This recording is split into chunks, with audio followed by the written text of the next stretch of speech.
Assalamualaikum warahmatullahi wabarakatuh. Perkenalkan, nama saya Lilis Setiani dengan NPM 207101015. Di sini saya akan menjelaskan tentang perkembangan otonomi daerah yang merupakan tugas dari Bapak Indra Gunawan selaku dosen pengampu mata kuliah PPKN di UIN Raden Intan Lampung. Nah, sebelum kita membahas tentang perkembangan daerah, sebaiknya kita tahu dulu apa itu otonomi daerah. Berdasarkan Undang-Undang Nomor 32 Tahun 2004 tentang pemerintah daerah, otonomi daerah adalah hak, wewenang, dan kewajiban daerah otonom untuk mengatur dan mengurus sendiri urusan pemerintah dan kepentingan masyarakat setempat sesuai dengan peraturan perundang-undangan. Dalam artian lain, otonomi daerah adalah hak penduduk yang tinggal dalam suatu daerah untuk mengatur, mengurus, mengendalikan, dan mengembangkan urusannya sendiri dengan menghormati peraturan perundangan yang berlaku. Jadi pada intinya, otonomi daerah itu adalah penyerahan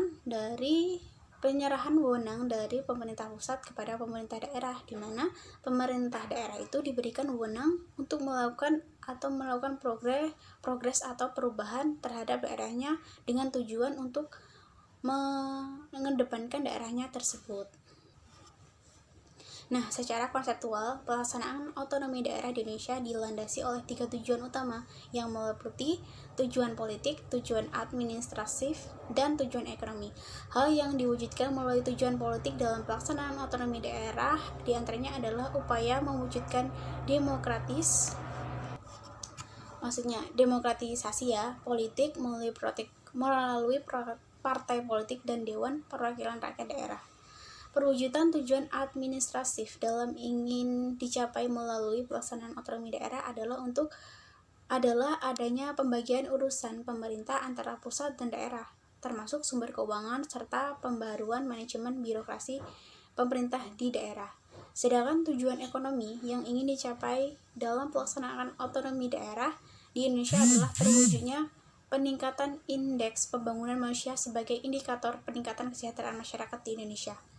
Dalam konsep otonomi daerah, pemerintah dan masyarakat di suatu daerah memiliki peranan yang sangat penting dalam peningkatan kualitas pembangunan di daerah masing-masing. Hal ini terutama disebabkan karena dalam otonomi daerah terjadi peralihan kewenangan yang pada awalnya diselenggarakan oleh pemerintah pusat, kini menjadi urusan pemerintah daerah masing-masing.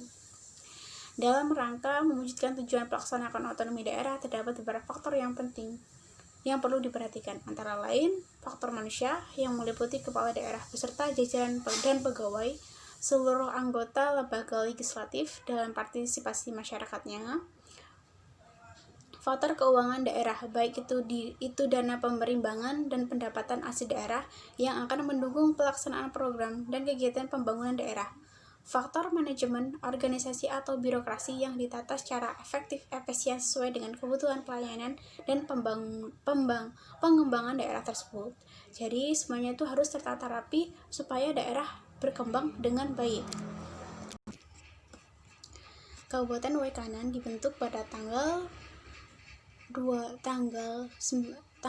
April tahun 1999. Dalam artian Waikanan ini masih baru ya, masih seumuran jagung. Jadi kalau seumpamanya dilihat dari perkembangan otonomi daerah belum begitu terasa, karena masih banyak pembangunan yang mana tujuannya untuk memajukan daerah Waikanan ini. Sebenarnya pada dasarnya Waikanan ini sangat berpotensi menghasilkan sesuatu yang luar biasa. Dilihat dari pertaniannya. Pertanian di sini merupakan sesuatu yang pekerjaan utama di sini, karena di Waikanan ini banyak sesuatu yang sangat subur, misalkan karet, juga singkong dan kelapa sawit. Nah, itu semua itu sangat subur di sini, dan apabila dikembangkan itu akan menjadi sesuatu yang luar biasa. Dalam artian pendapatan rakyat atau masyarakat di Waikanan ini akan bertambah banyak.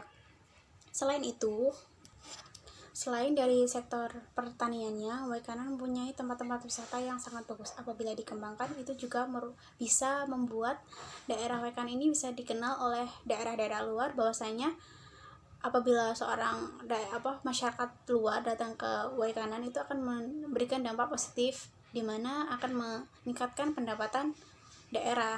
Nah, itu adalah salah satu sumber daya alam. Nah, tapi di sini di Waikanan ini para pemerintah daerah masih berkompromi untuk meningkatkan wisata dari Wekanan ini. Terus dalam sektor pendidikan atau sumber daya manusianya, sebenarnya di Wekanan ini semuanya tuh udah diwajibkan belajar untuk 12 tahun, tetapi banyak yang masih belum melanjutkan di jenjang perguruan tinggi. Sebenarnya itu sangat penting karena wilayah itu dikatakan maju apabila lulusan sarjananya atau pendidikan S1-nya itu banyak. Nah, sedangkan di Wekanan ini masih sedikit. Jadi, pelaksanaan otonomi daerah di Wekanan ini kurang maksimal. Nah, mungkin bisa dilihat dari faktor pembentukan pemerintahnya yang masih seumuran jagung ya, karena kan itu belum lama, masih berapa tahun, 20 tahunan lah. Nah, itu merupakan salah satu sebab dari otonomi daerah di Wekanan itu belum begitu luar biasa. Nah, selanjutnya yaitu tentang pembangunan daerah atau infrastrukturnya, di mana di Wekanan ini masih belum banyak pembangunan. Contohnya pembangunan jalan-jalan yang masih terbengkalai, belum semuanya bagus. Nah, itu adalah penyebabnya banyak wisatawan yang susah atau belum mengenali daerah Wekanan ini. Sebenarnya Wekanan ini punya potensi yang banyak, misalkan sumber daya alamnya dari minyak buminya. Belum ada penelitian sih tentang apa yang terkandung di bumi Wekanan ini. Tetapi itu sudah bisa dipahami bahwa Wekanan ini belum terjamah oleh banyak orang. Jadi pada dasarnya itu merupakan sesuatu kekayaan yang belum terekspos oleh media semuanya. Jadi pada intinya otonomi daerah itu sangat penting karena kan pemerintah pusat itu kan tidak semata-mata mengurusi daerah, malah ini kan mengurusi seluruh Indonesia. Nah, pasti kan dia tidak mementingkan satu pemerintahan saja atau daerah satu saja, tetapi semuanya. Jadi itu apabila tidak ada otonomi daerah akan terbengkalai. Jadi pada intinya otonomi daerah ini tetap harus dilaksanakan walaupun masih banyak pemerintah daerah yang belum berkembang secara luar biasa, dalam artian masih harus ditingkatkan lagi tentang otonomi daerah. Nah, itu tugasnya dari kita dan juga para pemimpin. Nah, dimana apabila kita semua berkolaborasi pasti akan ada perubahan, dimana perubahan itu akan memberikan dampak positif bagi suatu daerah. Misalkan pendapatan daerah yang lebih besar, yang pendapatan itu terus pendidikan semuanya bisa teratur atau terorganisir dengan sangat baik. Nah, itu saja penyampaian saya tentang otonomi daerah. Apabila salah kata, apabila salah penjelasan, saya mohon ampun kepada Allah dan saya akhiri. Wassalamualaikum warahmatullahi wabarakatuh.